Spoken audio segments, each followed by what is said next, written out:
What is BSE and NSE? BSE Bombay stock exchange, NSE national stock exchange. ये क्या होता है और कैसे काम करता है? बहुत से हमारे नए लोग शेयर मार्केट में एंट्री कर रहे हैं, तो उनको ये बहुत ही जरूरी है जानना कि NSE, BSE क्या होता है और ये काम कैसे करते हैं। तो आज के इस वीडियो में आप लोग ये पूरी डिटेल इसकी जानने वाले हैं। मेरा नाम है शानू शेख और अगर आप अभी तक हमारे चैनल पर नए हैं तो प्लीज चैनल को सब्सक्राइब कर लीजिए और बेल आइकॉन भी दबा दीजिए, जिससे शेयर मार्केट से रिलेटेड वीडियोस आप लोगों तक पहुंचते रहे। मान लीजिए आपकी कोई कंपनी है और आपकी कंपनी बड़ी हो चुकी है, अब आप उसको और बड़ा बनाना चाहते हैं। अब आपको और बड़ा बनाने के लिए बहुत बड़े पैसों की जरूरत है, आपको बड़ा बनाने के लिए बहुत ज्यादा पैसे की जरूरत है और आप लोन भी नहीं लेना चाहते हैं, या फिर आप ऑलरेडी लोन ले चुके हैं या फिर आपके ऊपर कर्ज हो चुका है। अब आप कर्ज या फिर लोन नहीं लेना चाहते हैं, अब आप अपनी पब्लिक से पैसा उठाना चाहते हैं। अब आप ये चाहते हैं कि हमारी कंपनी में इन्वेस्टर आए, हमारी कंपनी में लोग इन्वेस्ट करें, हमारी कंपनी में आम आदमी भी इन्वेस्ट कर सके, जो हमारे ऊपर कर्ज नहीं होगा। जब कोई आदमी किसी कंपनी में इन्वेस्ट करता है तो वो उसका कर्ज नहीं होता है, वो उधार नहीं होता है, वो पैसा लौटाना नहीं होता है। इसीलिए सारी बड़ी बड़ी कंपनियां अपना आईपीओ लेकर आती हैं और पब्लिक से पैसा उठाती हैं और पब्लिक से पैसा उठाकर अपनी कंपनी को और बड़ा करती हैं।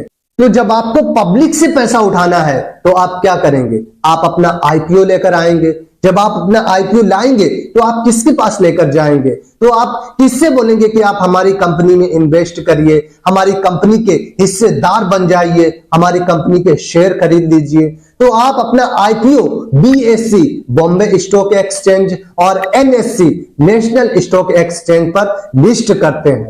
अब BSE और NSE पब्लिक से पैसा उठाएगी और उस कंपनी के मालिक को दे देगी जिस कंपनी का आईपीओ होगा, जिस कंपनी ने अपना आईपीओ बॉम्बे स्टॉक एक्सचेंज या नेशनल स्टॉक एक्सचेंज में लिस्ट किया होगा। यानी कि कंपनी को अगर बड़ा पैसा उठाना है, कंपनी को बड़ी फंडिंग चाहिए, तो वो BSE और NSE में अपने आईपीओ को लिस्ट करके बड़ा पैसा उठा सकती है। और BSE और NSE पब्लिक और कंपनी के बीच में जो समझौता होता है उसको मैनेज करने का काम करती है, उसकी देखरेख करने का काम करती है। अब यहां पर जितने भी नए लोग हैं उन सबके मन में एक सवाल जरूर आ रहा होगा कि मुझे शेयर खरीदने के लिए क्या डायरेक्ट BSE और NSE जाना होगा?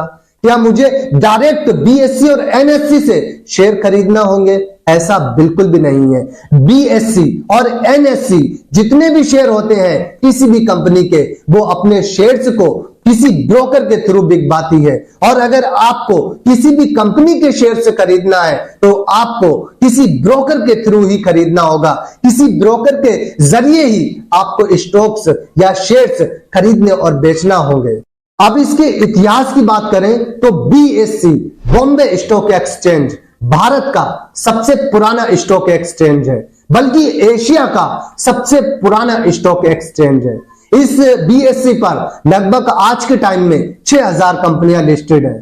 तो अगर आप 6000 कंपनियों को एनालाइज करेंगे, 6000 कंपनियों की रिसर्च करेंगे तो आपको सालें बीत जाएंगी, फिर भी आप 6000 कंपनियों की एनालिसिस नहीं कर सकते हैं, फिर भी आप सारी कंपनियों को रिसर्च नहीं कर सकते हैं। 6000 कंपनियों को समझकर इकोनॉमिक का पता लगाना बहुत ही मुश्किल है और बहुत ही टाइम लग जाएगा। इसलिए 1986 में BSE ने अपना इंडेक्स लॉन्च किया जिसको सेंसेक्स कहते हैं। सेंसेक्स 30 कंपनियों से मिलकर बना है। जो 6000 कंपनियों में से जो बेस्ट 30 कंपनियां हैं, उन 30 कंपनियों को मिलाकर एक इंडेक्स बना है जिसका नाम सेंसेक्स है।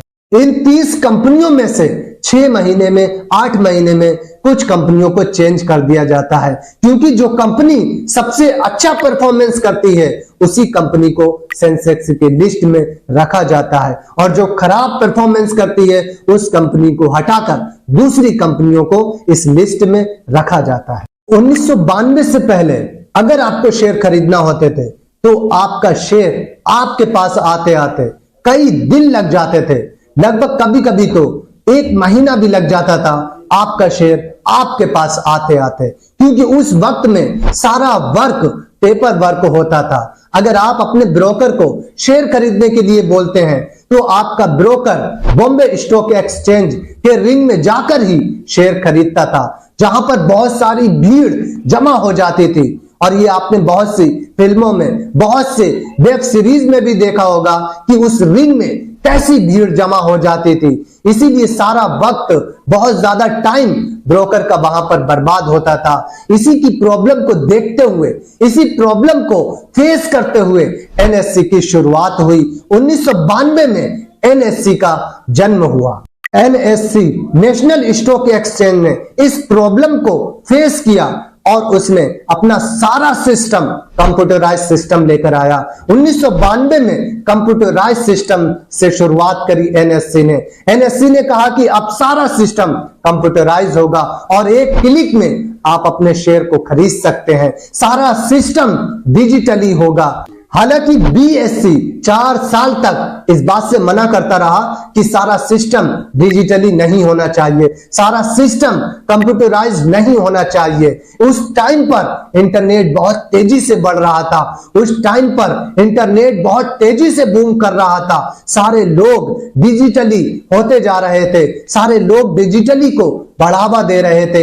इसीलिए बीएससी को भी 1996 में सारा सिस्टम कंप्यूटराइज करना पड़ा। एनएससी की स्थापना 1992 में हुई, लेकिन इसके इंडेक्स की शुरुआत 1996 में हुई, जिसे निफ्टी 50 कहते हैं।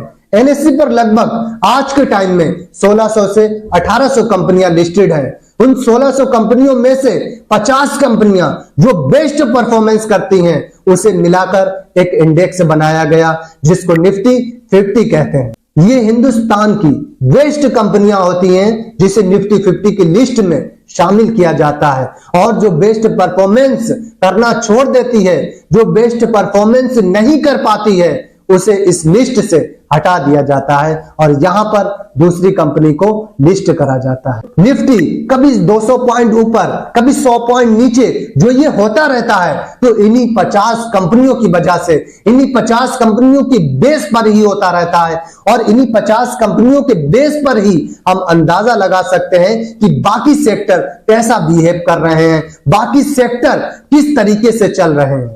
आज के टाइम में जो आज हम घर बैठकर ही एक क्लिक में शेयर खरीद और बेच सकते हैं, एक क्लिक में अपने डीमेट अकाउंट में 1 दिन में 2 दिन में शेयर आ जाता है, तो ये देन सिर्फ एनएससी की है। आई होप कि आपको बीएससी और एनएससी के बारे में बहुत कुछ सीखने को मिला होगा।